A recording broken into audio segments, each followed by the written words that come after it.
Today I'm going to be showing you guys how to replace both the stabilizer links and the tie rod ends on the 2011 Buick LaCrosse.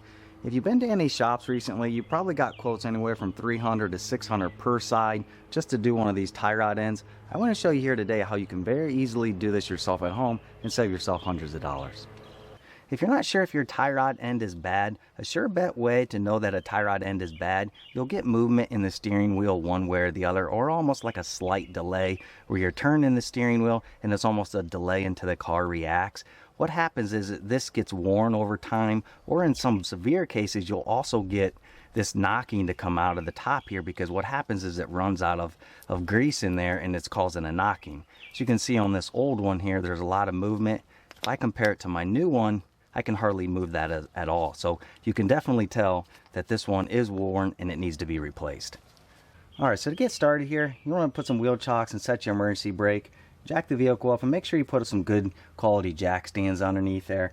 These are the ones I've used over the many years. I really like them because they won't damage your frame, but any jack stand will work. Once you got the vehicle jacked up, then we'll go ahead and remove the tire.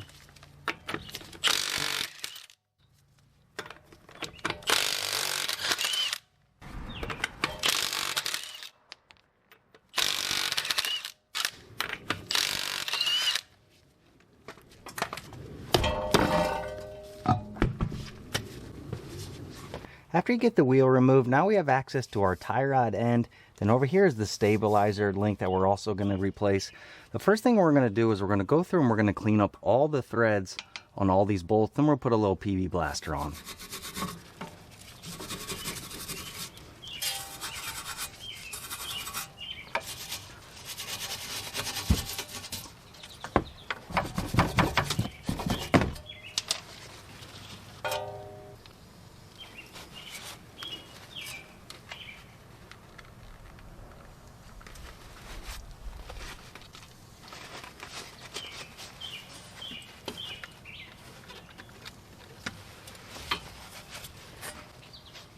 Now, very important, make sure you crack this loose before you take this one off. It'll just make it easier because sometimes these get seized on here. What you're going to need for that is you can have a 24 mil open end that'll go there. Then you can also put a 15 back here to hold it if you need to. And this is going to be on here pretty tight. So what I typically do is I'll put this on there, then I'll use a hammer to hit my wrench. Now, if you're noticing, I'm just going to hold it like this and crank it off. I'm not worried about damaging this boot down here because we are replacing it. Obviously, if you're going to be reusing this, you're going to want to make sure you use your 15 over there, but we're just going to do it like this because this is going to get replaced.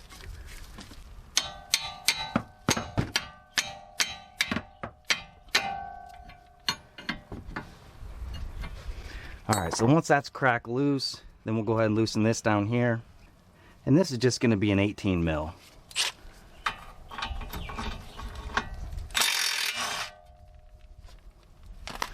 Alright, so now that we got that loosened up, if you're going to be reusing this, again, make sure you're not damaging this. And you're going to probably use one of the pullers, but because we're going to be replacing this, I'm just going to hit down here on the end.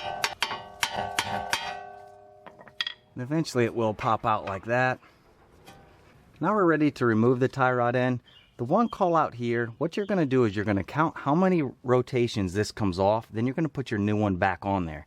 And the reason you want to do this is you're going to need an alignment after this. However, you want to make sure you get this in the ballpark of where it needs to be so you can safely drive the vehicle down the road to get it aligned. If you do not do this, you could get those tie rod ends way off one way or the other, and it won't be safe to drive the vehicles. So just count how many times you pull it off. So there's 1, 2, 3, 4, 5, 6, 7, 8, 9, 10, 11, 12, 13, 14, 15, 16, 17, roughly 17 and a half rotations to put that on. Now we're ready to remove this old nut. Your new tie rod end will come with this. So we want to make sure we remove this. Now, these are sometimes stuck on here, so you're going to have to make sure you use your 15 back here to hold the inner tie rod. And eventually, it'll loosen up where you can hand get it off of there. But the initial couple turns, you're going to have to probably use a wrench like this.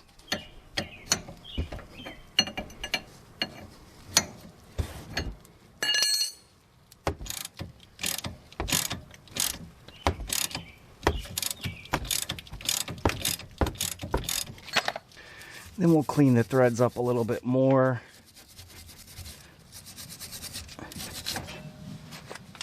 Then we'll take our new nut and we'll thread it back on there.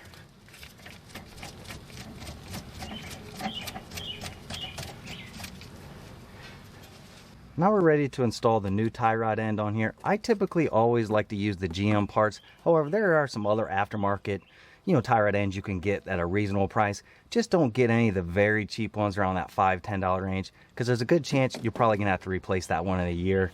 So then we'll just go ahead and thread this back on here. And if you remember, when we removed the old one, it was 17.5 turns. So we're gonna thread this on 17.5 turns, then we'll tighten this up here.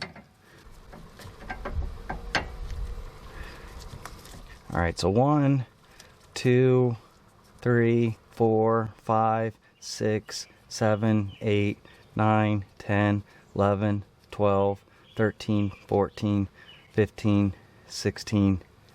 So then there's 17. So then we'll go ahead and tighten it up right there. And we'll just loosely tighten this just so it's snug on there. We'll go ahead and thread the end down in here.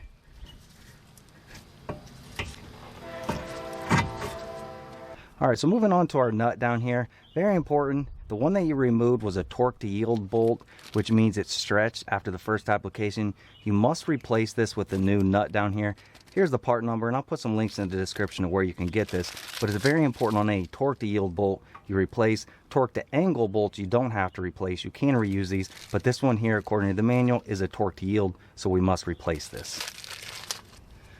And the torque spec on this is going to be 26 foot-pounds plus an additional 30 degrees.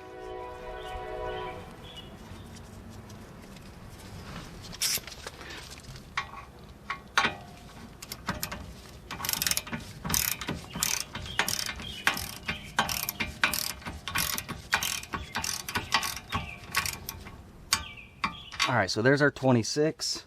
Then we'll do an additional 30 degrees. All right, so now we're done there. Then we'll just go ahead and tighten up this nut back here.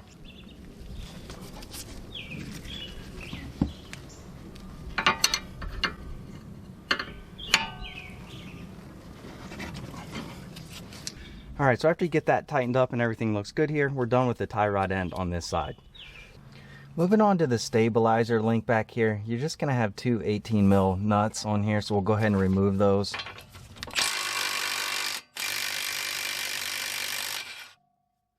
As you can see on this one, it is spinning there.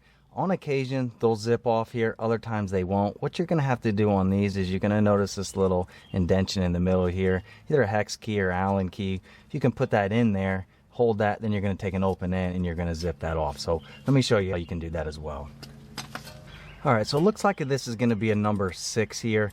And what you're going to notice when you try to put these in here, you're going to think you need a smaller size initially because you got a bunch of dirt and debris in here and you end up stripping that out. So just before you do this, just make sure you go in here and kind of clean that out. Then you'll notice that this will fit in there perfectly now. So just make sure you're doing that so you get the right size in there. Yours might be different, but this one here looks like it's a 6. Then we'll take our wrench and we'll stick this in here. And then we'll slowly try to get this off of here. And just, again, make sure you clean up those threads with a wire brush and some PB Blaster. It'll make it a lot easier to get this off.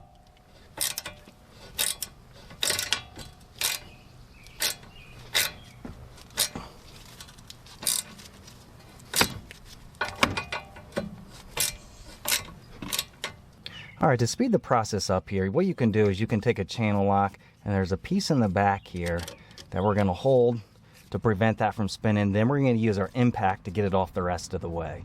You will notice this on occasion where sometimes these are on there very hard and you're going to fight to get that thing off. On occasion, you do have to cut these bolts off, but I think I can get this one off here with just my impact.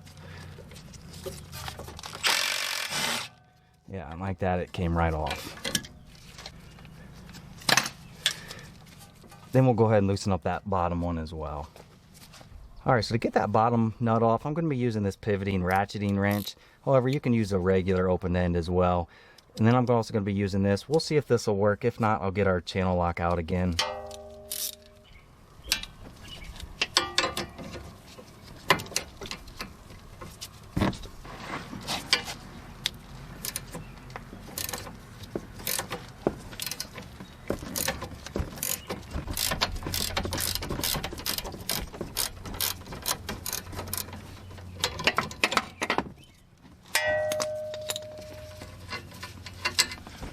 All right, so once you get that nut off, then you should be able to pull this out. All right, sometimes these are tight in here and they're hard to remove. What you can do here is you can put a jack underneath your control arm. Just jack up the control arm just a little bit to take that tension off there, then it should pop right out.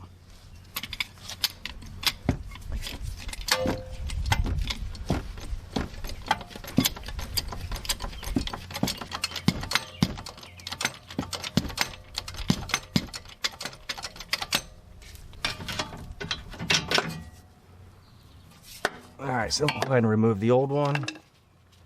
Then on the new one here, again, I'm going to be using the GM part for the all-wheel drive. This is a little bit different than that one I just removed.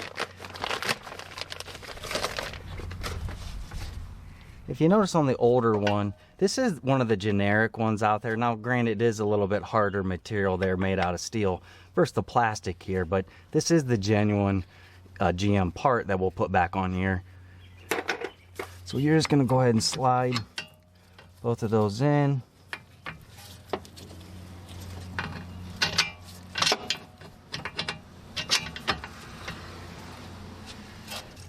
And we'll go ahead and thread these nuts back on here. And we're going to tighten these to 48 foot-pounds. And these aren't torque to yield, so you can reuse these. And we'll tighten these to 48 foot-pounds.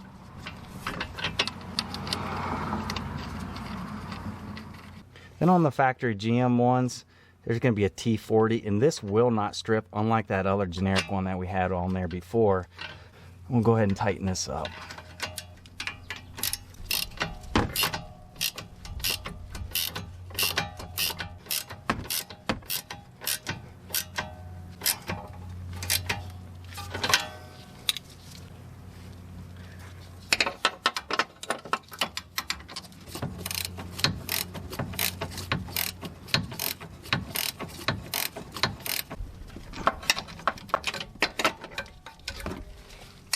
And after you get those snugged up, then we'll torque these to 48 foot-pounds. And on this back one here, if you're not able to get your torque wrench in there, just make sure you snug it up.